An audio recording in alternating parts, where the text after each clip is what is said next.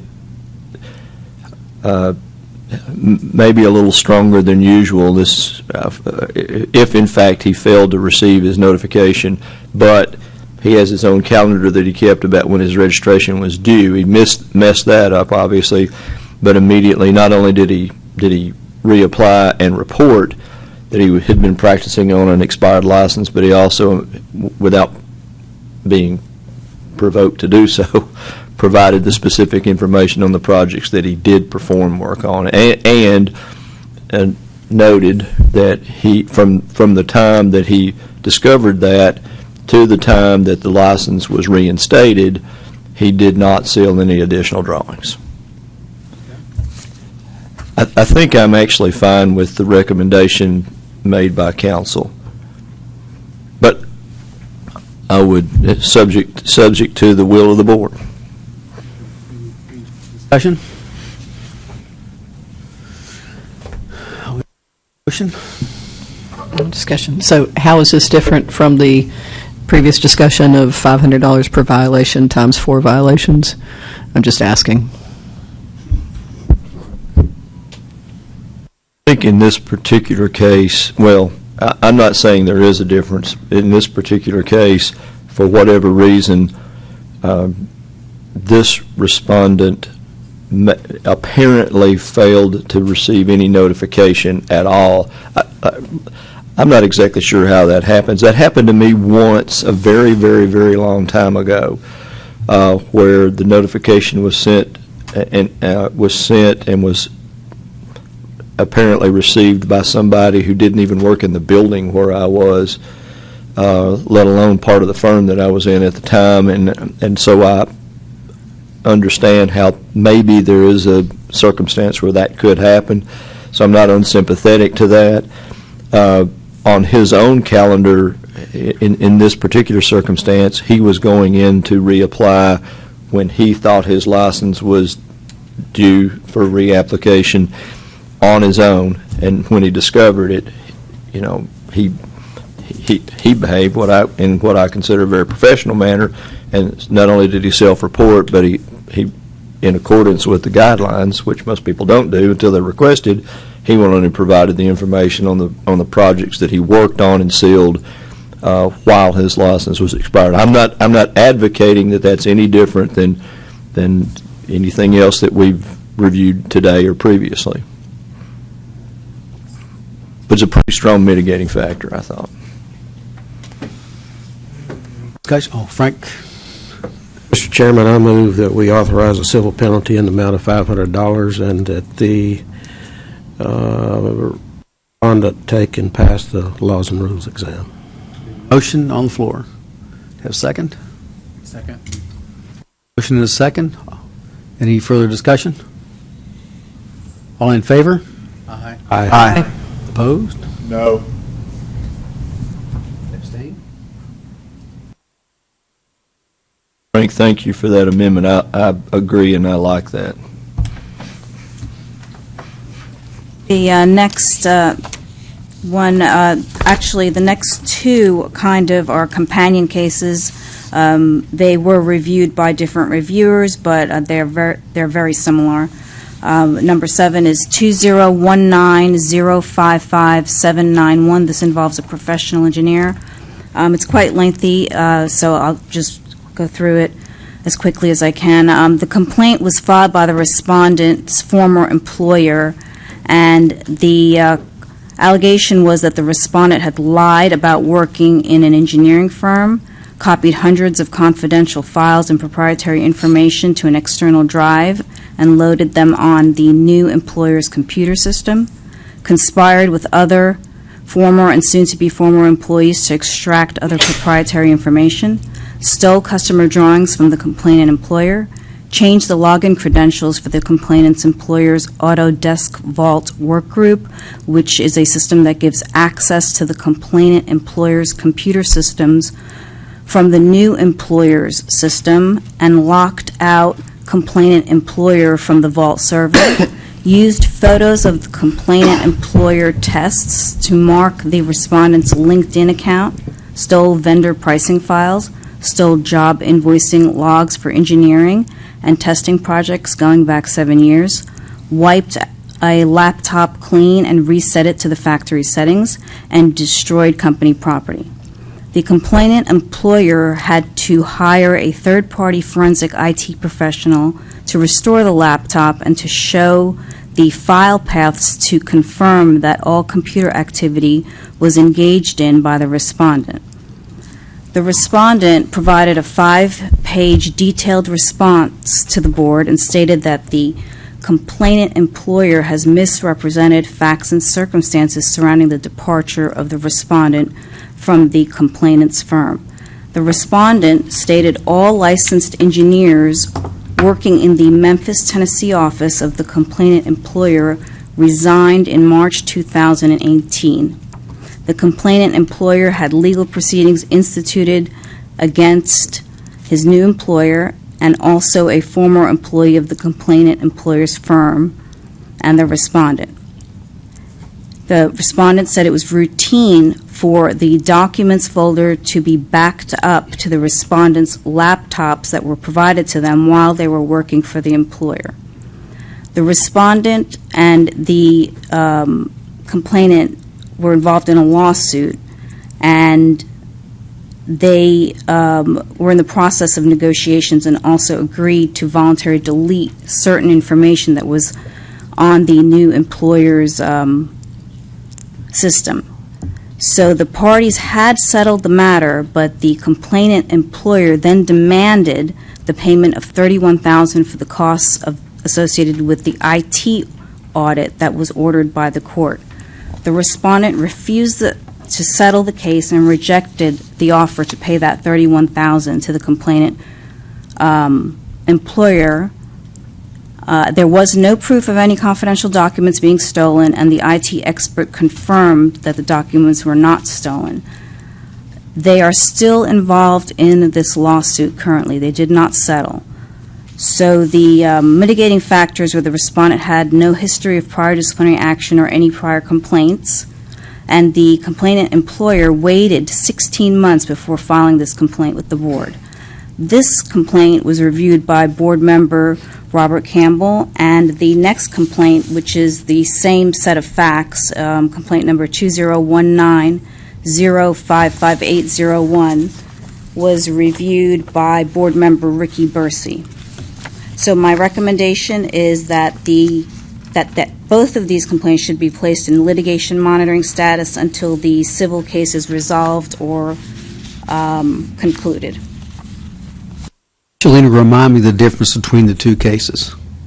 They I know just the involve companion, two different licensed engineers, but the same set of facts. Discussion? Anything else, Robert?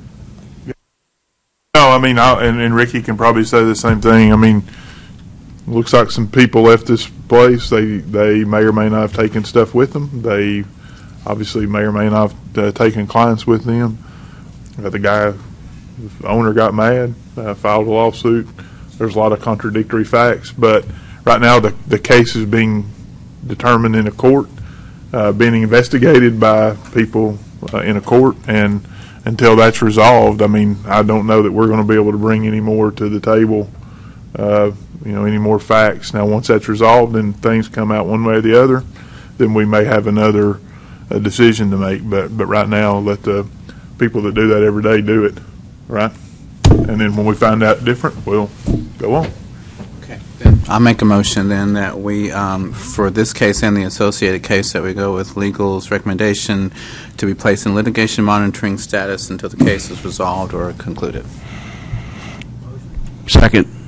Second, further discussion? You did mean the civil case is resolved, correct, Brian? I just read right here, it says monitoring status until the civil case is resolved or concluded. Further discussion? All in favor? Aye. Opposed? Thank you. The motion passes. Selena, I wonder if we don't need to take a break. How many more cases do we have? Might be a good time for a break. Okay. Let's take a Thank you. 10-minute break. We'll stop. It's right at 11. How long did you want to break, Chairman? 10 minutes? Okay, we'll be back in 10 minutes, and we have from case number 9 through 12 to proceed with this. Thank you.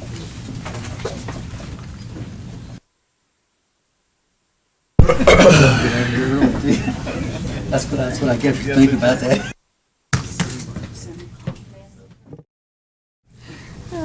Shalina? Yes, the next one is number 9. Number 9. 2019-027861. This involves an architect, the respondent, and the respondent firm engaged in providing services, an unlicensed architectural/engineer firm, architect and engineer. The complainant stated the respondent provided 2 estimates for proposed projects with totals exceeding $25,000. The investigation was conducted by the department, and the respondent was non-cooperative. However, the respondent did admit to the investigator that the respondent was unlicensed. When I say this was investigated, the complaint was sent to our investigations division for an investigation. The aggravating factors is the respondent refused to cooperate with our investigation. The complaint was reviewed by board member Brian Tibbs. My recommendation is to authorize a civil penalty in the amount of $1,000 for unlicensed practice for the individual and the firm by informal consent order. An authorization to file a formal contested case proceeding against the respondent if the respondent does not accept the informal settlement offer. Thank you. Brian? It was they didn't stamp anything, but it was basically their company is a misrepresentation. And as Shalina said, as they investigated more, they basically stopped responding or didn't really respond.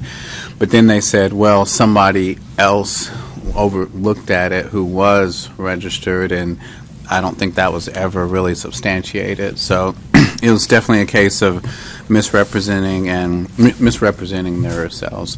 So I agree with the $1,000 and definitely the cease and desist. Okay. Susan? We need to add laws and rules. Yeah. Okay. Robert? Well, this is a unlicensed. They're not licensed or registered. How would they take- No, okay, Yep, that's right. Yep. okay. They're not licensed at all? Correct. Not by this board? Correct. So what's the unlicensed, but they did practice engineering? They provided estimates and held themselves out as a architectural firm. It's one. So they were apparently they wanted the complaint wanted like a scope of work and an estimate to do it. So he thought he was hiring an architecture engineering. At least the way he described.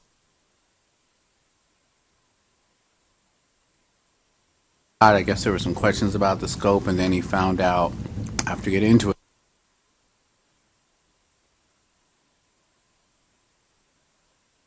But you're saying that the respondent held himself out as being an architect, is that correct?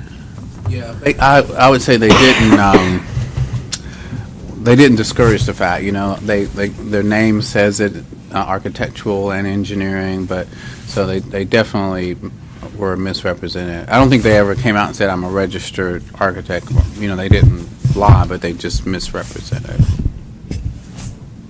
Robert?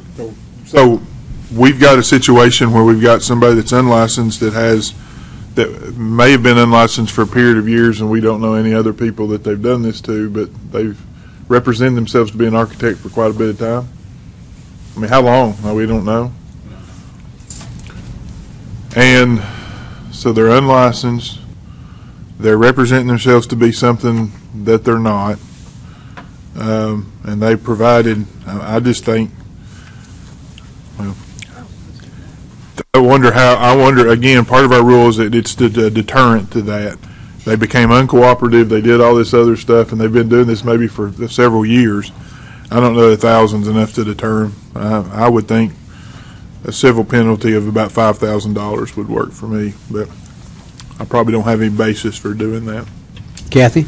Oh, yeah, I think you might have basis. But Did the cease and desist order go out? I believe it did, but let me check. Yes, it did. It was received, I mean, we know for a fact that they got that? Yes. Okay. All right, so, I was curious, Brian, you said the name of the company, or somewhere it says, and it says engineering. I don't know what you can read. but Yes, yes, sir. I know it had Yes. architecture. I mean, the word. Yeah. The word, yes. Does it also say architect or architectural? Yes. Okay, so that would be two different misrepresentations.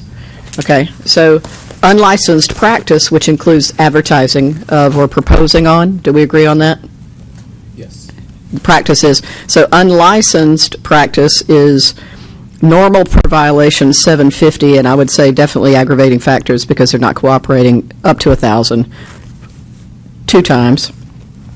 Practice or offering to practice engineering architecture, 750 up to 1,000, 2 times. And you said they did not, unlawful use of a title, they did not actually say, I am a engineer or I am an architect? They ever actually call themselves, they just never said that they weren't. They never represented themselves. A title, Right. the actual title, It was just an assumption made by, usage of the words. Title of their company, probably. I mean, I think easily at 4. To me, this is infinitely more serious than I never got my renewal for my license. I mean, I just, and you go to 4, you can go to more than that. But I also think there's, like Robert said, we don't know how long they've been doing this, and we have a statement here of 2 proposals, two estimates for proposed projects with totals exceeding $25,000. And then it went to the investigative division. Do we have an actual report from the investigative division? yes, we do. And that's all that's what's summarized here? Yes, and Okay. there was no information because the respondent didn't cooperate, was very hard to get a hold of, said that he would meet the investigator and didn't, so it was basically a, runaround. And then finally, when the investigator did meet with the respondent, he wouldn't cooperate but admitted that he was unlicensed. Wow, I mean, is there no further investigative steps that we can pursue, or is that the end? Yes. That is the end. For example, is there no way to find out who else they've provided these services for, or for how long they've been in business? Not that we could find, I mean, That I don't know would be how we pretty would. simple, I would think. Can we do that? You should have a business license. Yeah, exactly. The business license, but It's not an incorporated entity or registered with the Secretary of State. They just a DBA. The individual works as a DBA in the name of a architect and engineering company. The investigator did not ask how long he provided those services? Would not provide information to the investigator. Wow. Thank you, Frank. About to get fed up with this person. Can you tell me why an investigator wouldn't ask the question that we're asking here is how long he's been in business doing this? I believe the investigator did try to obtain that information, and this individual would not cooperate. That doubles the cost as far as I'm concerned. I mean, Business not licensed with Secretary of State? No, it's not. and the reason we're saying this is he could have been practicing for 10 years and done 400 projects as an unlicensed person. And allowing people to think that he is. And, that's what our concern is, and we don't know the answer to that. Lena, doesn't every business in Tennessee have to be registered with the Secretary of State? No, not necessarily. Not a DBA? Okay. If you're DBA. Okay. All right. Clarification. So we have a recommendation from legal, from Shalina, and we've gone through and we've interpreted. We have another interpretation of how many violations this is at a minimum. I think we all believe this is a pretty serious violation. Any further discussion? I'll entertain a motion. Yes, Kathy, I'm sorry. Is it possible to call this individual before the board? If you are authorizing a formal hearing,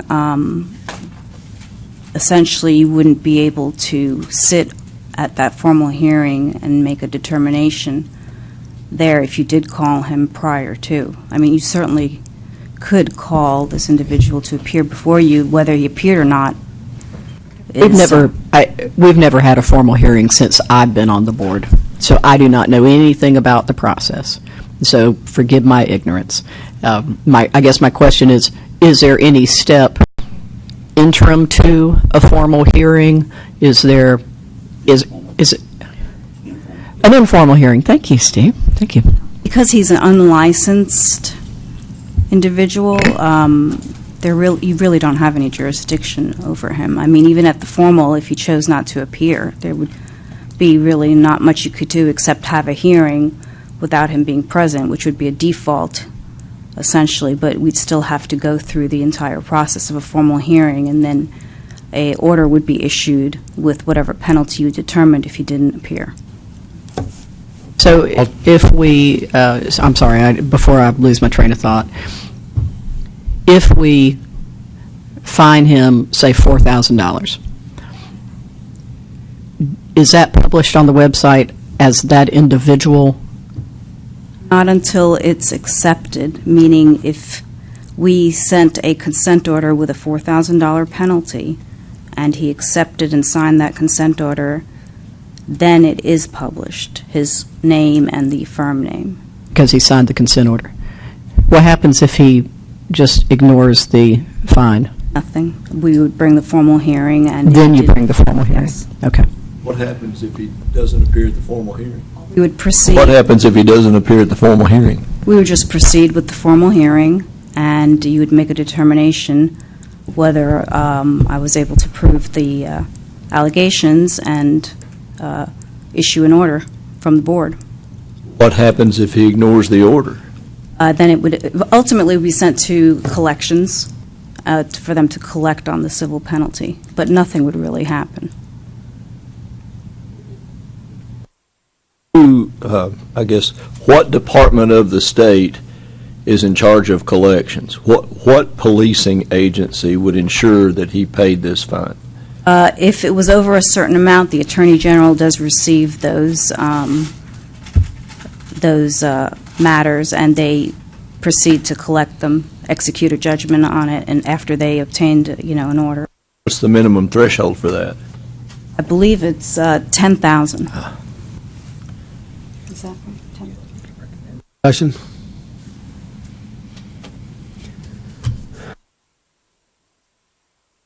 How do we proceed on this? We have a recommendation before us. We have a motion?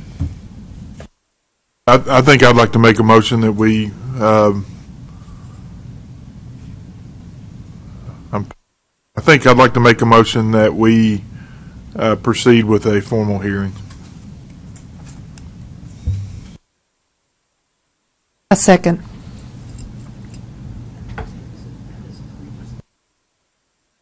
So, I'm sorry, I should say, I think this is about as egregious a thing as we've heard in a long time. We have a motion and a second on the floor. Any further discussion? All in favor? Aye. Aye. Opposed? So Motion let me just be clear, you're not offering any informal settlement opportunity, just want this to go straight to a formal hearing? Okay. And let me explain the justification for that. He's ignored. He gets a $4,000 demand letter. He's just going to do the same thing. There's at least there is a date out there where he has to come, or not, but there is a trial date that would be set. But this individual has shown a propensity to ignore everything that we've put before him, with other people acting in good faith to try to get that answer. And I don't see why we need to even go through the exercise of offering him his fifth opportunity to pay a penalty when he's just going to continue to go through the same pattern. I mean, at some point, you know who you're dealing with. Let's go on and get to it. Thank you. And I have a question, I'm not sure if legal has the answer, and I apologize, but, because I've never seen this in the various projects, so when we're with an administrative law judge in the formal hearing, you all get to decide and ask all the questions. If the question from the judge comes up, what was offered for this person to rectify the situation, which is normally how we send consent orders with a $10,000, you could send a $50,000 civil penalty. I mean, there's no amount at that point with your discretion. But I guess our answer would be we gave him no option. We just came to a formal. Yes, it's not necessary for us to disclose any settlement offer at the formal hearing. In fact, we usually do not disclose that at all. You're usually not aware of what was offered because these are presented anonymously. But at the formal hearing, you would know the individual's name and firm.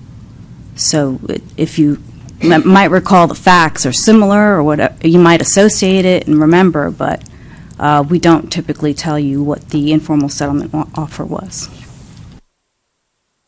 Thank you for the clarification. Frank? I have one more question. Let's say we go through the formal hearing and we found in, I'll use the word guilty, whatever the word is.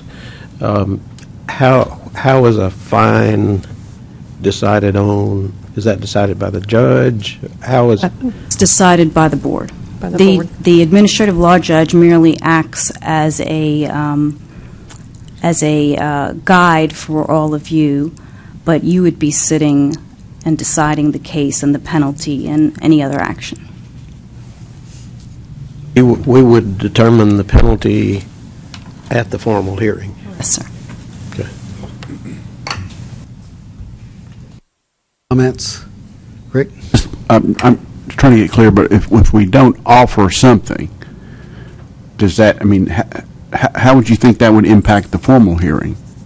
It is not necessary for you to necessarily set a penalty, but you should be clear to let me know that you authorize for a formal hearing, in this case. That's Okay, but we can do that Yes. without assessing a penalty yes, at it's this time. unusual, Okay, but fine. you can. All right, I'm sorry, I'm just making sure I understood.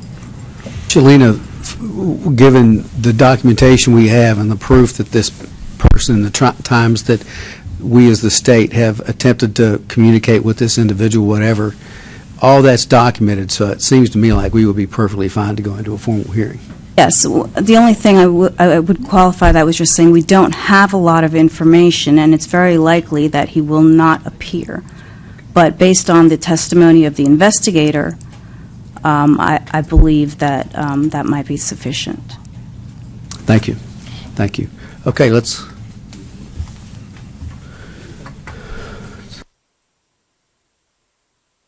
I was just going to say the rationale that there was no response is we really don't have enough information to offer an informal penalty. I'm sorry, we don't have enough information because of the lack of cooperation. So I think that's justification. It seems like. The board, all the boards, do things differently. Some boards will just assess the maximum because of the egregiousness in this type of a situation, and then proceed to formal hearing, even if, respondent will not respond, but that's the will of the board.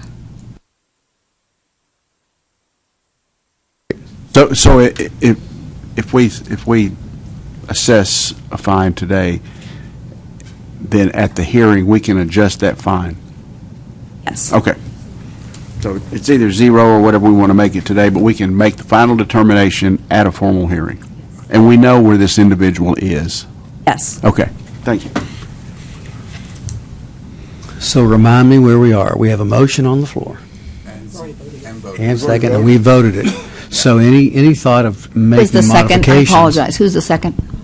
Thanks. Susan, any thought of modifying it would require additional action.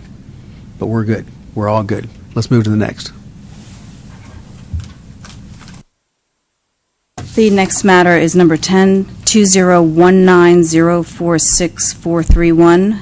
This involves an interior designer Complaint was filed by an interior design firm against a former employee who began working for a new employer and used pictures of work done by the firm on the new employer's website without giving proper credit for work or proper credit for the work of the firm.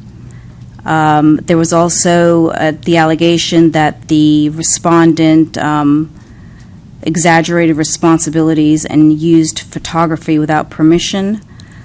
The complainant also stated the respondent only worked on projects indirectly while employed with the complainant, and the role was indirect because the respondent was a supervisor of the employees doing the actual design, technical, and project management.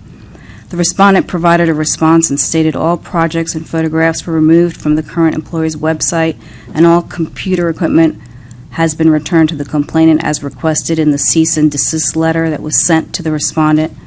The respondent stated this was a misunderstanding, and respondent's understanding was that the respondent would continue to work with the complainant firm as a consultant.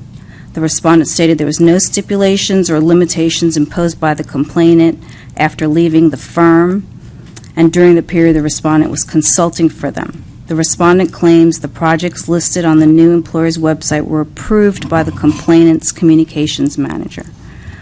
This complaint was reviewed by Board Member Frank Wagster. Also, I should add that Board Member Susan Ballard has recused herself from the vote for this complaint because she was contacted by the parties. My recommendation is to close upon the issuance of a letter of caution to the respondent for violations of the rules, to not engage in any form of false or misleading advertising, not to use photographs or specifications of the project without the express permission of the client, not to misrepresent or exaggerate the registrant's degree of responsibility in or for the subject matter of present or prior assignments. Thank you. Frank, you have any additional information? Yes, this is a very shortened version of a complaint, a response, and a rebuttal. And there's a lot more detail than what you see here. The three rules that I found that this person was in violation of actually showed that normally they would be imposed a fine of $500 each, which would be $1,500. However, the claimant in their final letter, said they would prefer that this just be resolved and everybody's happy and they don't wish to harm this person in any way. And I'm paraphrasing, but and so my recommendation is, like you see here, going by the wishes from the complainant. But, you know, to me, if that wasn't there, it's obvious this person was using our projects worked with. Some of them, I don't even think, from what I could tell from the claimant, that they were really worked with on a supervisory position. And they had a consulting agreement after this person left this firm.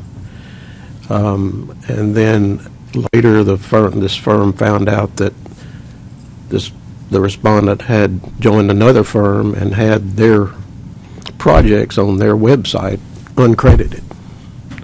And so to me, that's a definite violation of all of these. And that's the reason I had figured it as needing a penalty. But again, going by the wishes of the complainant in the final resolution, this is a person, and so they preferred that we don't assess any penalties, I guess you'd say, other than I think they should take and pass the laws and rules exam. But, and again, I'll leave that to the board as to whether you think we should. Further discussion? I'll entertain a motion. Make a motion that they take and pass the law and rules exam. Accept Frank's recommendation with that addition to it, our legal's recommendation. Second? Second. Motion and a second. Any discussion? All in favor? Aye. Opposed? I have to abstain, for the record. Please note.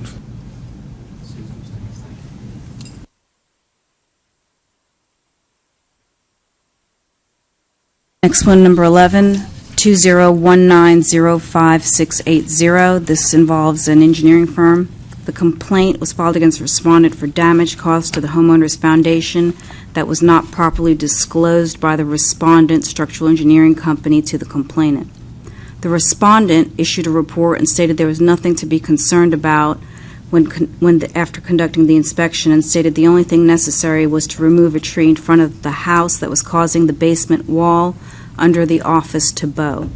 When the complainant got the quote, the complainant was told the same company had been there before, and there was a report by the respondent issued a month prior to when the complainant purchased the home, and the report was much more extensive and had substantially more information, including that it would cost $1,000 for the installation of steel piers to correct the problem with the basement wall. The respondent issued a prior report 1 month prior and never shared the detailed report with the complainant. Upon obtaining a quote for the structural repairs, the cost to the complainant would be $30,000 to fix the foundation. The respondent provided a response and stated the complainant was informed of the problems with the foundation in the report that was issued. The report clearly identified there were problems with the foundation walls and they were failing due to the extensive lateral pressure being applied to the walls. The respondent does not provide estimates for cost of repairs and directs all clients to contact a licensed general contractor to obtain an estimate for the work recommended in a report. According to the respondent, the allegation concerning another prior report being issued by the respondent has been misconstrued by the complainant because the respondent discussed this with the complainant and explained that a prior report was issued by the respondent firm, however, it was by a different engineer. Both reports identified foundation walls were failing and there were movement and settlement along the interior piers. The first report had a different scope of work and also referenced floor levelness. The respondent had not been asked to evaluate doors and floors by this complainant, and these conditions may not have existed at the time of the inspection. The scope of work for the prior client rendered by a different professional engineer was not the exact same because it included inspecting the foundation for structural integrity and checking floors for slope. This matter was reviewed by Board Member Stephen King. My recommendation is to close. Thank you. Steve, you have any additional info? The only thing I would, I guess, reiterate is that obviously this is a situation where a potential homeowner anticipated that there was some problems with a house that they were preparing to make an offer on. And the report did note that the wall reference had begun to fail. So I felt like it was an adequate report. It was confusing because another engineer in the same firm had also made a report for a different client previously. But the accusation by the potential homeowner was that the seriousness of the situation was not disclosed. But when I read the report and I read the wall has begun to fail, that's pretty serious. That should have been a red flag. Further discussion?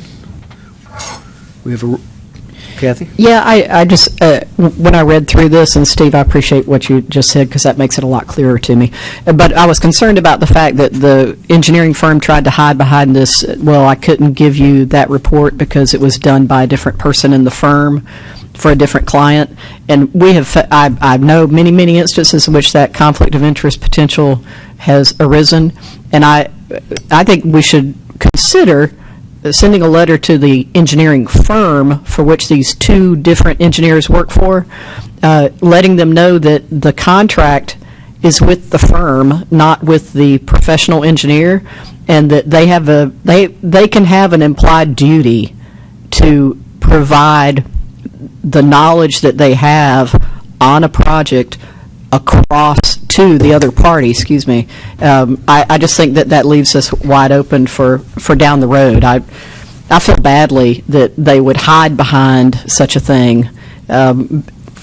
Conflict of interest is always defined by the other party, not you, and that's the legal side of it. I know that. I've been in lawsuits with that before.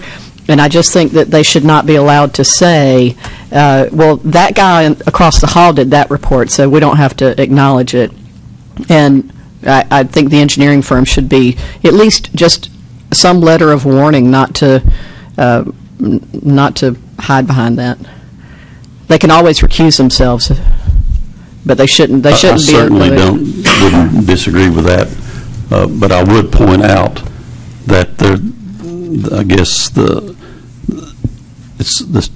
the testimony that we have here is somewhat confusing. It is. Because the respondent noted that the other report was discussed with this homeowner. Now, maybe they should have been a little more forthcoming and said, we'll give you a report that was already done in addition to the one you paid for. But it was discussed. Well, I was confused also, I'll just say, because it says, I couldn't figure out what the truth was. The respondent issued a report and stated there was nothing to be concerned about, and the only thing necessary was to remove the tree. That was the homeowner's interpretation of what? Of what they said. Yes. And I guess going forward, maybe if we could have some clarification on who's saying certain things that are stated as fact, they come across as factual. Right. Complainant purchased the home and was told to get a structural engineering firm to check foundation. Respondent issued a report and stated blah, blah, blah, blah, blah. So that made me think, oh, well, they gave him a report, and that's what it said. And then later it's like, no, that's not actually what happened. So it is confusing. I read both reports, so yeah. So maybe we could present it, is that possible, just to kind of present it as he said this and she said that instead of this happened and that happened? Right. Right. Okay, I'll shut up. Board members, I would like to add that there was a confidentiality clause in that report that they had stated that prevented them from sharing the information of the previous report. That's correct. I read that too, but I also tell you I've been in exactly those lawsuits before. And the confidentiality report does indeed tell the entity that signed it that you cannot disclose it, but it doesn't say that you can't disclose that there is another report and then offer to recuse yourself from that so that you don't find yourself in conflict and misleading the other party. Discussion? We have a recommendation from legal to close this. Take a vote here. All in favor? Aye. Opposed? I don't think there was. I'll entertain a motion. I'll make a motion that we go with legal's recommendation to close this. I second it. We have a motion and a second. Any further discussion? Thank you. All in favor? Aye. Opposed? Motion passes. Let's move to the next one, please. Next one, number 12, 2019038131. This involves a professional architect. Respondent self-reported practicing architecture on expired license. The respondent was not aware the license had been expired until the respondent attempted to access the State Fire Marshal's portal and post a project. The mitigating factors are that the respondent self-reported. There's no prior disciplinary action. There was no hazards to the health, safety, and welfare of the public. There is additional information that was obtained. The respondent's registration expired on September 28, 2018, and was renewed on April 11, 2019. During the period the respondent was unlicensed, the respondent signed 2 projects during the expired period. One project was an architectural portion in January 2019, and the second project was a mechanical renovations and the architectural portion dealt with interior changes to a server room and other miscellaneous changes. and that was signed on July 12, 2018. The primary function in both projects was the coordination of structural, mechanical, electrical, and fire protection engineering, along with partitions, ceilings, and miscellaneous interior changes. This report was, this complaint was reviewed by Board Member Frank Waxter. My recommendation is to authorize a civil penalty in the amount of $500 for practicing on an expired license due to the mitigating factors, and a respondent is also to take and pass the laws and rules examination, authorizing a formal hearing if the civil penalty and exam requirements are not met. I guess the one thing that I'll point out, if you hadn't figured it out already, of the two projects that he did sign, again, they were small projects, but one was actually sealed and signed on July the 12th, 2018. His registration expired on September 2018. So it was actually signed and sealed previous to that. So there's only one. And again, this is another one that, you don't submit things to the state fire marshal unless they have some importance, being, well, it's either a state project or some kind of educational or daycare or something. But anyway, so there is a one project, and so that's the reason for the $500 for, in my opinion, one violation. And that, and if it doesn't say here, yeah, it does say it, but to take and pass the laws and rules exam. And again, his license was expired for 6 months, so. Further discussion? Seeing none, we'll entertain a motion. I make the motion, we accept Yeah, go ahead. recommendation to dismiss, I'm sorry. Oh, sorry, I'm on the wrong one. My apologies. That we assess a $500 penalty and take the law and rules exam and pass it. Motion? And a second. Any further discussion? Those in favor? Aye. Opposed? Thank you. Motion passed. Thank you, board members. That concludes the legal report.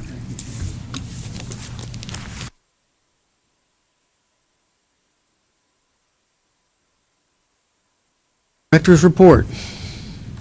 Thank you. I will, some of these items we've touched on, so I welcome additional questions. Otherwise, I'll just kind of touch on the topic so we keep in mind what was on the agenda. The sunset hearing, we discussed early on in the legal process. I don't think I've got a lot more, but I'm thrilled for the program because we were given 6 years, so I don't anticipate any additional reports, or obviously they can come up, but that was a really good thing. Most programs are not getting even 4. A lot are getting 2 years, so the 6 years was wonderful, and really appreciate that Blair Parker was able to go with us, so I think it all went well. If you're ever interested in watching them, those, of course, stream live and are always recorded, so that was a really good thing.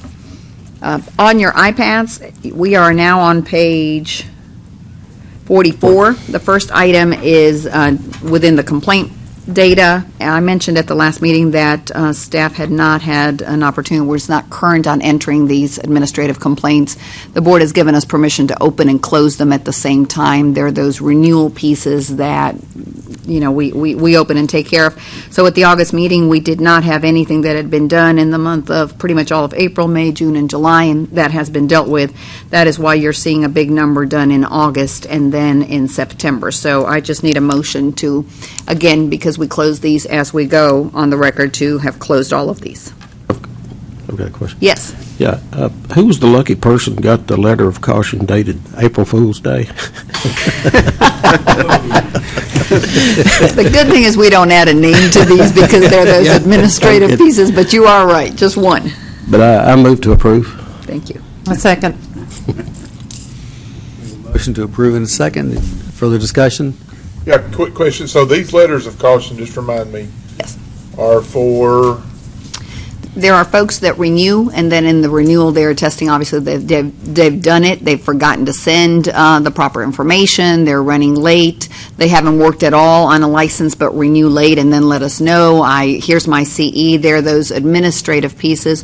Or we discussed them when I first came on, so I could be clear on it. I think Tony came just to make sure we were all doing the right thing and following these administrative processes. There are also those that might renew late in another state and then therefore have to turn around and let us know as well. So there are no other violations at all. It's those renewal periods, and in many cases, it's in another state. I renewed in Ohio 2 weeks late, I'm letting you know. And then we confirm everything through the either NCARB, the national organizations as well.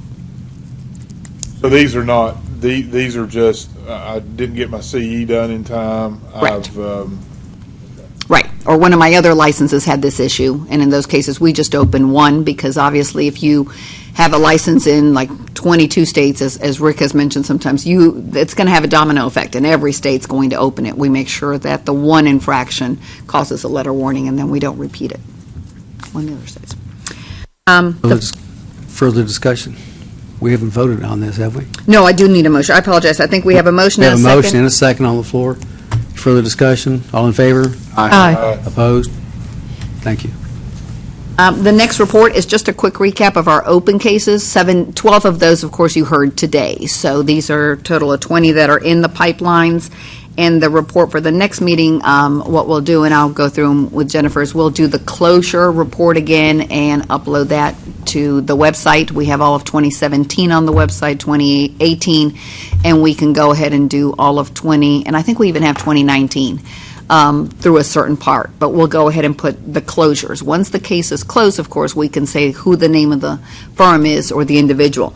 So these are the cases that are in the pipelines, a total of 20 of them, just as a visual of what most of which you heard today. Okay.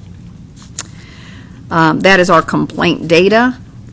On licensing information on page 47, on this particular report, I think we've determined as long as every other meeting we update these.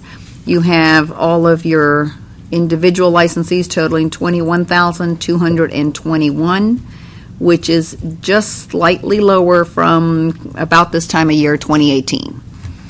And then the firms below, we are going to update probably 2 or 3 times a year, if that's still okay with the board, simply because that is a time-consuming piece, and normally the numbers don't go up and down that much. But I welcome any questions if you have any regarding these. If you don't mind, can you email me a copy of this? Because I absolutely. use this in the presentations to, Oh, yes, to the yes. colleges. And thank you. Yes, and we add this when we present it to our minutes posted on the website, because you probably have firms that are interested in these numbers, schools, but I'll get that to you, Alton. I'm making a note. Absolutely.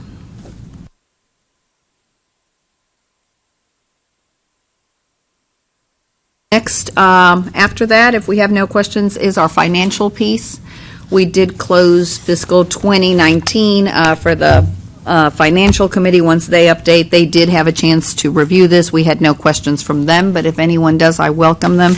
The closing of fiscal year 2019 included 2 final entries, if you will, and that's where you see that 991 and 992. So we finished the year with $70,264 left over, which is great. But it's not a lot, obviously, if you have $1 million and almost $4 million in revenue and $1.3 million plus in expenses. So that's a good thing. I mean, we came close and I think handled everything really well. The breakdown of those numbers is on the following page. And if you remember, in the month of April when we met, we saw the distribution of $322,000 in March. That's about the time that the grant checks are actually cut. So that's that one line item, but that is our distribution by lines. The month of July has closed, and that's on your iPads on page 50. I didn't have August and definitely not September at the time that these were run, so when you have the meeting in December, we should have this a little bit more completed, but that shows a total of $62,000, almost $62,000 left over just in the month of July alone. We will have some additional expenses with technology. We had quite a bit last year, and we'll have some, I don't know which month this year, but those are distributed according to number of licensees and so forth, and complaints. So if you have a lot of complaints, that hits you. If you have a lot of licensees, that can hit you harder. In our case, complaint numbers aren't high at all. Obviously. The following page is always, again, part of the closing process of a complaint may include a civil penalty.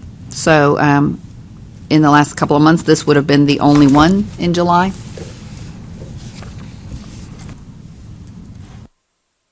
And again, you just have the July breakdown of expenses on page 40, if I can get a page number, 52.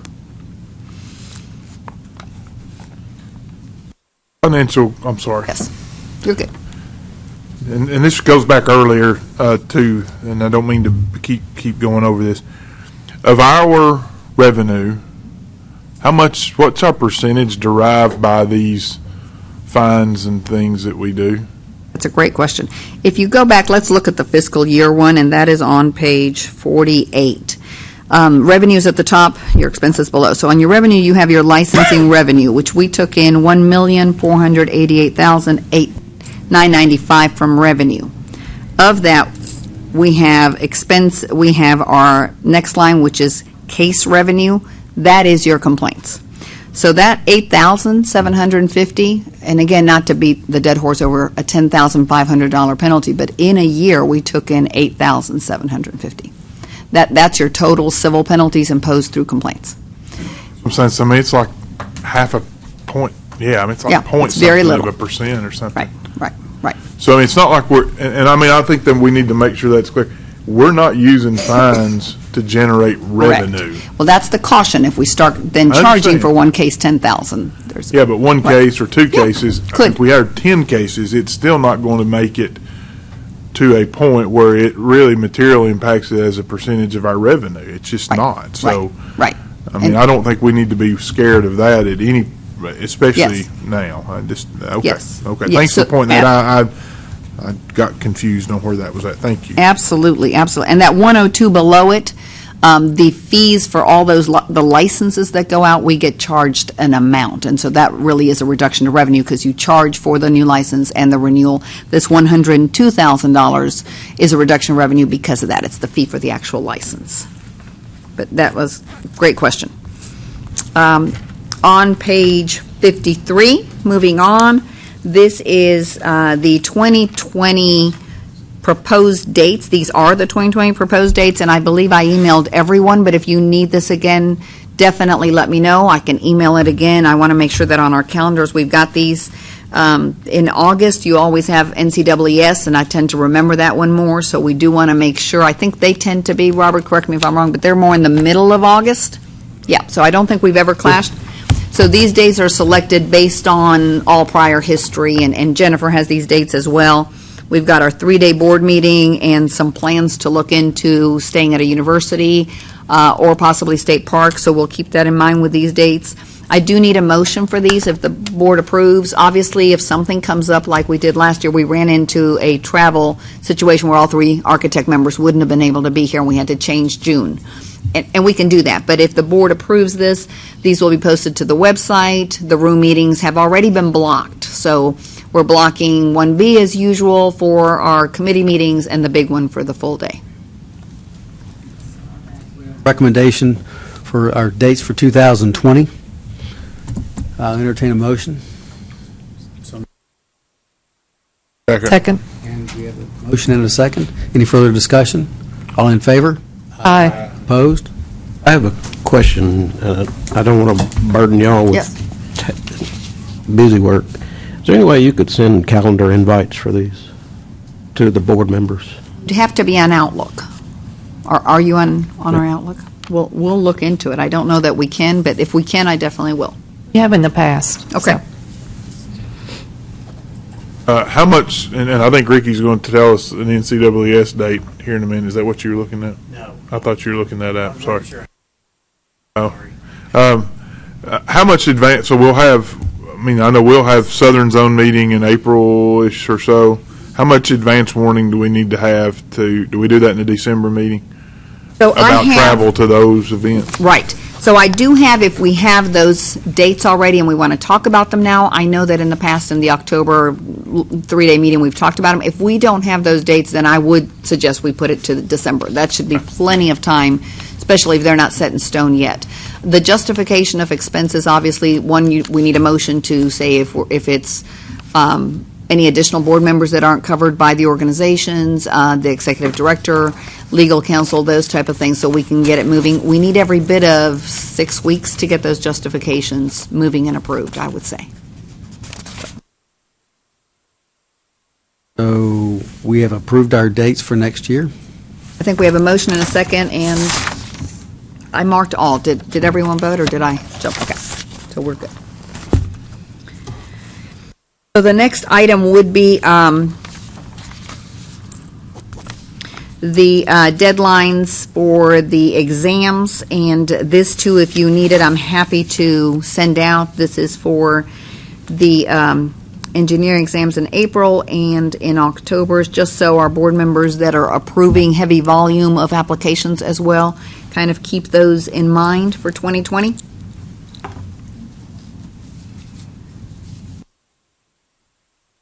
Are we going to review the proposed travel dates? Yes, and I Okay. don't have them. It's open for conversation. So if anyone has the dates for your organizations, I skipped one. I looked at 2020 and thought I repeated it, but I didn't. Let's look at the 2020 proposed travel dates. Susan?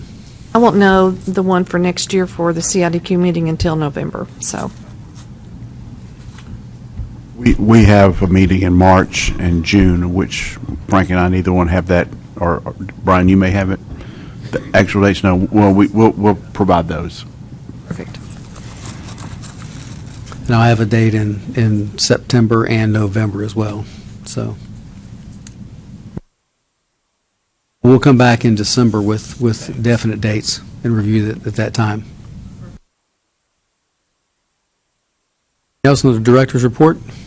That is all that I've got, so I will turn it over to each of the committees on your iPads. The next documents, and we can cover them when we get to the grant committee or have the recap, but that is why the presentation is so long. Everyone has all of the proposals on their iPads as well to review. Thank you. Thank you. We have shifted the definitions committee to the front of the agenda, so Susan? So Kathy had to catch a flight, so she asked me to step in briefly. Just an update on the definitions committee. The 4 definitions are progressing. The ID is complete. The landscape architect's definition will be completed in December. The version 6 of the engineering should be completed by December.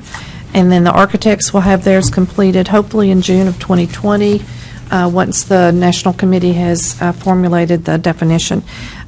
We would like to vote in December to move forward with rulemaking on the 3 that are complete. So that is our report and recommendation. Thank you. Next is Landscape Architect Committee. That happens to be me, and I would like to add to the LA Committee just basically thanking everyone for my recent trip to CLARB, which is the Council of Landscape Architecture Registration Boards. I'm not going to get to too much detail, but I learned a lot, and it was interesting to hear what other multidiscipline licensing boards, how they handle things, how we are different than they are, and sort of what comes up with them. I'll tell you that licenses that expire and end up being a problem does not seem to be much of an issue in other states that seem to be around our size. And all I could detect in my discussions were it seems that they are notified electronically twice, somewhere along the way. And I believe in Tennessee, right now, we are just by mail. We don't yet notify people electronically. That's something I know we've discussed in the past that would be nice to be able to do, but it seemed to be an important factor in that overall discussion. It was a great meeting. I learned a lot. I'll share a whole lot with you, but we don't necessarily want to take the time at this moment. But the big thing is we all know things are changing. We know that the young folks of today are a little different than my age group and how they handle things. That doesn't mean professions change necessarily, but that means that they look at life a little differently and how they handle things. Going electronic was a big deal, and the state of Tennessee is very electronic compared to many other states. It was really interesting. So, anyway, thank you for that. With regard to the Landscape Architecture Committee, I think the overriding concern that I've had for a while now is that the LA committee or our law does not allow us any flexibility to deal with applicants or situations where where I believe there needs to be some flexibility. So some people come in with situations with extenuating circumstances, and as a committee or a committee and a board, we have no flexibility there whatsoever. So the committee has recommended that we get back with ASLA and discuss everything with ASLA in hopes that ASLA will take this on as something to take forward in some type of legislation in the near future. So, okay, Architect Committee.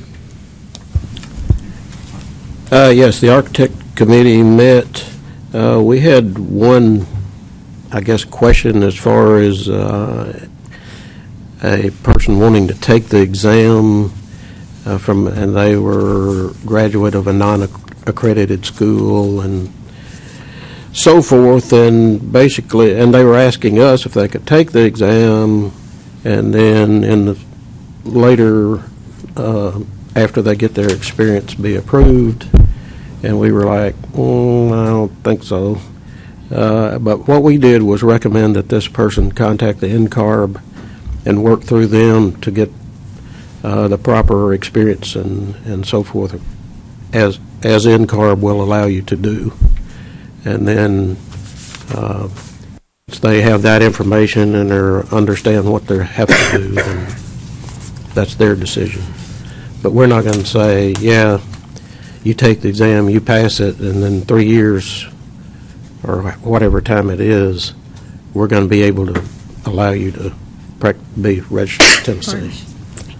So we're leaving that to NCARB. Another thing we talked about, which I'll talk about in a second, as far as the CEUs and HSW. We mentioned that as a potential rule. And then the other part of discussion was about the definition of practice of architecture, like Susan just brought out, and the architectural definition of the practice of architecture we intend to have to present in June of 2020. That's our report. Thank you. Interior Design? Yes, the Interior Design Committee, first, I wanted to pass this around that the governor has signed. If your fingers are dirty, don't touch it, okay. Rick. So I have been privileged to have one signed by both governors, so I'll be happy to put that up in my office. Our main topic was to issue a letter to registrants not to use the title of interior architecture. And so we're going to develop a letter so that we can send it to them via email to try to send the word out that it's not a legal profession. And so that being said, that was the majority of our topic. So, thank you. Engineering Committee? Okay. This time we had a relatively short review of applications for licensure, which had some questions associated with them. There were only 2, and we were able to deal with those relatively quickly, and then we took another 2.5 hours to do the rest of the meeting. So part of the meeting was the review of the definitions for engineering. Kathy had given us version 4. Following the meeting, we'll now have version 5. There were several components in there that each of us contributed to, and Kathy's making the final edits to that. I won't go into great detail about that. Another significant topic that will become significant, at least for engineers, is the engineering technology path to licensure. Apparently there are a number of states right now that allow engineering technology to become licensed professionals, practicing professionals in their states. What we've asked the staff to do is provide us information on those states that do acknowledge that and have created a path to licensure so that we can determine specifically what the requirements are and understand that and start evaluating those. It inevitably, whether we want to or not, it may come to us through legislation. We want to be prepared to deal with that. Second issue on path to licensure was the acceptance of a master's in engineering, potentially without an undergraduate degree in engineering. And again, that's another item that we've added to our agenda for additional study. The fifth thing that we discussed was the one of the I suppose issues of concern for all of us is we're asked questions all the time about different things, and it may be QBS or decoupling or a master's path to licensure or things of that nature. And what we had discussed was maybe assigning responsibilities for each one of those things individually to a board member. Like, for example, Kathy would be the obvious board. I think Robert may disagree, but I think Kathy would be the obvious member with expertise on the definition for engineering, so that, you know, in the event that those questions come up, somebody on our committee would be maybe more knowledgeable and ability to answer the questions better. And the sixth thing is we talked about some of the issues that we wanted to discuss in the meeting with the deans, which, again, I will say was, I thought, excellent. The only issue I had was the room was a little small. We may want to anticipate that next time and make accommodations for a larger room. But I was trying to keep up with, I think you said there were 31 representatives there from colleges and universities. No, there were to be 31 of us. I think we ended up being 34 at the end. There were 11 or 12 representatives from the universities, and we have a total of 17 grants given out. So when you count, in fact, very few were not here because several universities have several programs, and that was really phenomenal because this is the first time that they've come just to have conversation, and not actually present. And I was trying to keep a tally. I think almost everybody in the room participated in the conversation. There was, I'm not going to call them out. there was one person who didn't enter into the conversation very much. So, but he's brand new, so. Okay, well, that's a good excuse. Although that probably wouldn't stop most of us. But at any rate, that's my report. Thank you. Grants to Higher Education Committee. Well, adding to, the conversation yesterday, would it be nice to see if there's any feedback from those that attended, things they would like to talk about maybe next year? Just throwing that out there. So the Grants Committee wants to thank Elton for the updated spreadsheet, and we approved the expenditures of the submittals of the grants. I did get a clarification from the University of Tennessee on the $17,000 for jurors. The honorarium is not, they're not paid to be there. It's any monies that is left over from their allotted travel expenses they can keep. So I asked them not to word it that way, to give them a stipend, and that's the amount for the juror. So they're looking at that, and also they're looking at doing student examinations, buying a block of them and giving them to students. So we're glad that clarification was available. We also have requested $50,000 to be added to the grants. Each year, we're averaging over $400,000. This year was a little over 402. Yeah. Okay. And so the University of Tennessee College of Engineering has a 63% increase in students. And so $50,000 is not going to answer all the questions, but it won't hurt to have monies to help promote. And with our new format, knowing that the students can get a better direct impact from the monies, I think it's justifiable to ask for those funds. We have the funds available. So that's my report. I could stop us since this is short of Kathy needing to leave us. We still have perfect quorum, but I will, I think, want two different motions. One would be the motion in support of, as you described, and I think everyone has Thank you again, Alton, on my behalf. This report with all the final totals, the finals are on the far column, as with Susan's lead and everybody. Not exactly the one in blue. Yes. The other one is differences, yes. So the one in blue that says total grant, totals at the bottom, $350,000, that is what each university will get. This will go in the next week from our office to contracting to start working on these. So I would need a motion to use those dollars as approved and reviewed on a line-by-line item by the grant committee so that we can proceed with this, please. Is this coming from a committee? Do we need a motion? I think we had a motion to approve it. Second from a Yeah. committee. Okay, You- correct. Right. Okay, Then we need a second. so we need a second. I would like to move that we approve the amounts that were agreed upon in the committee yesterday. So let me clarify, the actual committee makes the motion coming to the board, so now we're looking for a second, which is, No, you're not looking. I made the motion, we just don't need a second. we just don't need a second. Okay. All in favor? Aye. Opposed? Thank you. The other motion that the committee did make, and I'm not 100% sure, would be to the increase of the $50,000. The Finance Committee, I think. Through the Finance Committee. Okay, Yeah. I'll leave it alone. Thank you. Thank you. Just don't want to miss that. Continuing Education Committee. Yes, the Continuing Education Committee met yesterday. I just kind of stumbled around and found out that, and this involves continuing education units and health and CEUs that are HSW.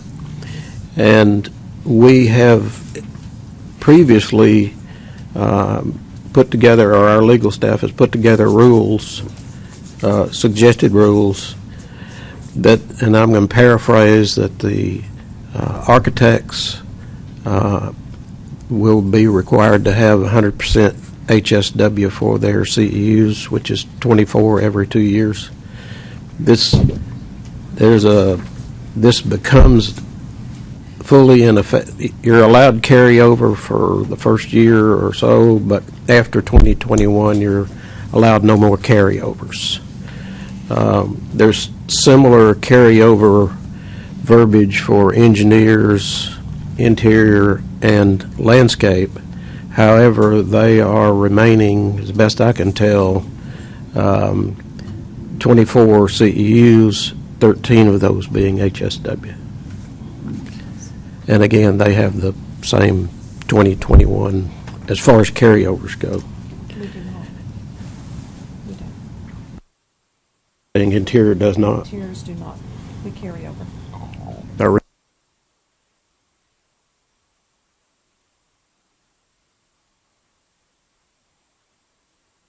Is that correct? Okay, all right. I'll stand corrected. Interior designers have carryover hours not exceeding 12 hours from the preceding renewal period may be included. We are not going to limit it in 2021. We're still on the same course we've always been on. That is correct. Yeah. Yes, okay.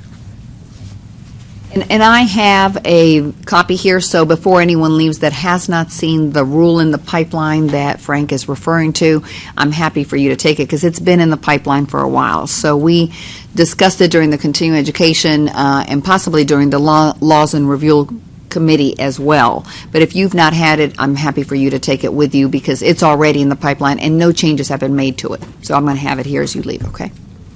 Thank you. I think we moved to bring this to the board. So there is a motion from the, is that correct? You're looking at me funny. That's the reason I say that. No, there wasn't any motion. I don't think we were making any changes. We weren't to what making was any there at changes. all. Right. Okay. I was thinking we had a motion to go ahead and do it. I don't believe there was a motion. I think Okay. we were just going ahead. So it's still in the start- motion? Yes. Okay, that's all I Proceeding need to forward. know. It's going to be resubmitted. As long as it gets Okay. done. It's going to be resubmitted. Yeah. So Okay, yeah. It's already submitted. It's in the pipeline. it was stopped, and it was brought back and So it's going back again. Already there. Soon to be submitted. That's Yeah. correct. We want Okay. it to happen. Okay. We want it to happen. Yes. So it's going to move forward. Yes. Good, thank you. Okay. Like I said, I've stumbled around.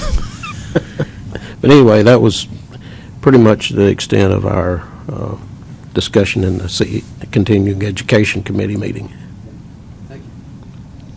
Law and Rules Policies Committee? Yes, basically, everything that we've discussed was discussed in the Law and Rules. This was in the pipeline. For some reason, it got delayed, but it's there. So there's really no action to be taken unless I'm missing anything we discussed in Law and Rules, because we were kind of rolling all those committees. Yes, Yeah, so that's all we have, so thank you. Finance I said Committee? just one thing. We do Yes. have a proposed rule that is moving right now about the architecture associate. Oh, okay. Just to put that on the record. Okay, all right. And That has a hearing date of the 16th. I think we did discuss that. We're already actually answering questions, and that should go final on October 16th. Right, Yes. but that's in there. Oh, yeah. Yeah, okay. Yeah. Thank you. Finance Committee, which would be me, we looked at the overall finances, and much like this overall discussion, there were bits and pieces from some of these discussions from other committees, but in looking at the finances, it's clear that some of the fee reductions that we have made in the past are working. What we have of additional funds, it's showing up now in our overall financials. And we also made a recommendation that $50,000 of that be extended or program, and this would be for the year 2021. So that comes forward as a motion from our committee. It does not require a second.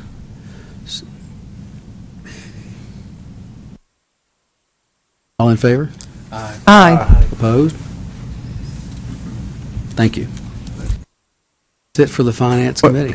I'm sorry, I meant to ask a question. I've got a note here. Again, we all sat in on each other's committee members yesterday, so I've got a lot of notes here. Would this be the appropriate committee to make the recommendation that we discussed yesterday to consider universities and state parks for our annual retreat, or is this not the right time? I think we gave that as an action yesterday during. Okay, so it doesn't need to be. It's an action item, yeah, in our notes. To be evaluated by the staff. Oh, okay, as well as the out-of-state licensure. And it was a motion, and we will come back with an Okay, analysis of okay. costs and what works out and options. I'm not certain if you'll have it by the December meeting, but definitely by February, maybe even December. Thank you. Thank you. Outreach Committee? We had a wonderful meeting yesterday. We didn't know that we had so much to talk about, but we actually went over. We do have one motion to bring before the board. The committee moved and approved that we begin to have a newsletter again. The motion suggests that the newsletter be published at least twice a year, and I guess not necessarily a part of the motion, but we will have another committee meeting next time to work out some of the details of how we go about scheduling articles to be written and the timetable and deadlines for those to be done. Some of the information that we will include in the newsletter is things that we already have that we just need to reproduce, like disciplinary action, exam results, and I'm leaving out something, but that's in essence the motion. Dates and things like that. Yes. Alton? Thank you. If we're going to publish that, wouldn't that be an expense? Would there be some expense associated with that? I think Roxana noted that maybe $400 to $500. General Services will do the almost final view once everybody has reviewed it and you've approved it, legal approves it, and it's simple and ready to go.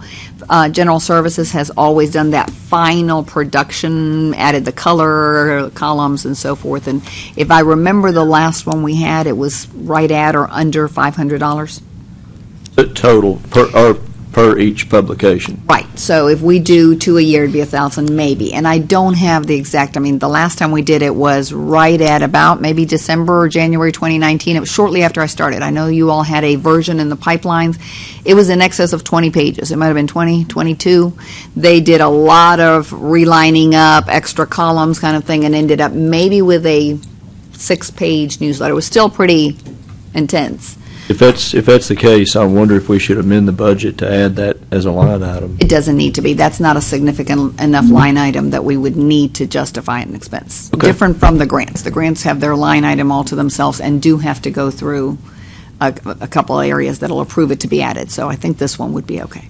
Should we not make a recommendation that we move forward with that, or you're saying no, it's not necessary? Not from the financial piece, but definitely you can motion, the motion is coming from the committee for the newsletter to be added. That definitely can be voted on by all. I think it's been absent for so long, and I think Yes. all of us have heard from others around the state that it will be a good thing. So I would suggest we take a vote on Already proposed it. it from the committee. Okay. All in favor? Aye. Opposed? Thank you. That was the only motion, but we did talk about the potential for publication revisions. We don't know of any at this point, but I trust staff will let us know if we need to look at that.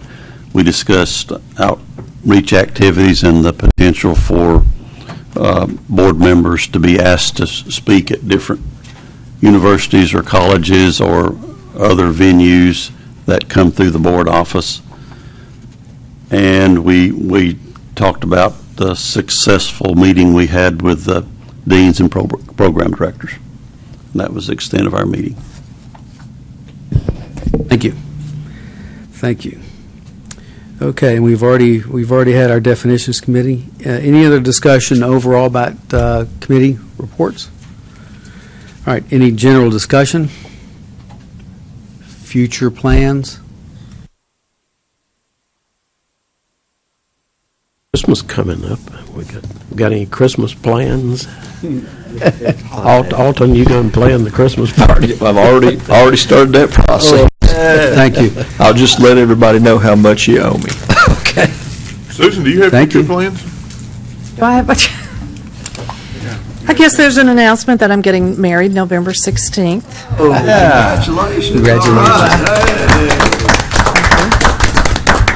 Who's the lucky new Mr. Ballard? His name is Robert Gribble. He is a executive director in this building, and we have disclosed that and done all the paperwork. That's why I can say that now. So anyway, he had an office next to John Cothran for 13 years, and so it took me 18 years to find him. That's all I'll say. So Fantastic. Roxana, this is your last meeting with us officially? It is, sir. I will come and visit, I promise, but it is my last Well, we meeting. certainly hope so. We're going to miss you. I know that Jennifer can certainly handle everything extremely well. Definitely she can. you'll be there but for we the thank you. Christmas luncheon. Yeah, I'll be happy Okay. to join you all, yeah. We thank you for all that you do for us, including all staff. We really appreciate what you do. But Roxana, you've been juggling a lot of balls, and it's amazing you've been able to do it. But thank you very much. My pleasure, thank Now, you. maybe you don't have to do emails to people at 5 o'clock in I'm the going to morning. try not to. That's a hard habit to Rick, but I'm not going to. Yeah, I just want to add to that because I always was so impressed how Roxana just jumped into the stream and almost like she didn't miss a beat. And she had all these plates twirling and she just twirled some more. So I've always been super impressed by that and just the professionalism she's brought to every meeting and everything. So I too hate to see you go, but look forward to Karen. No, Jennifer. Thank you, Brian. Thank you so much. And all Thank of you. Brian's comments. Rick has a comment.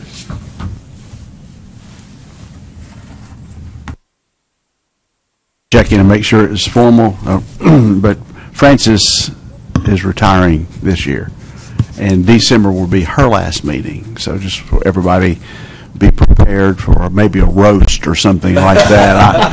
I don't know. I believe there's a lot of material out there. Really. Yes, Okay. yes. That's all I have. And that is great point. Her last day, I believe, is the 17th, so as we talk about a dinner, and I know you all try to do lunch or dinner with the staff for that meeting in December, she is putting it on her calendar to join you all. There's no doubt about it, and we know something will be done. Everyone in the building already knows she'll be retiring, so. I didn't want to spill the beans if it wasn't official. Oh, Okay. very official. She Okay. is excited, and she's on vacation, or she would have gone last night. That's Right, the reason right. she was not there. So. Thank you. Do we have a motion to adjourn? Second. Thank you. We done? We're done. We done. Woo. Yeah, I did it all right. Well done, Blair. Now that we're off the record, I apologize to the legal staff.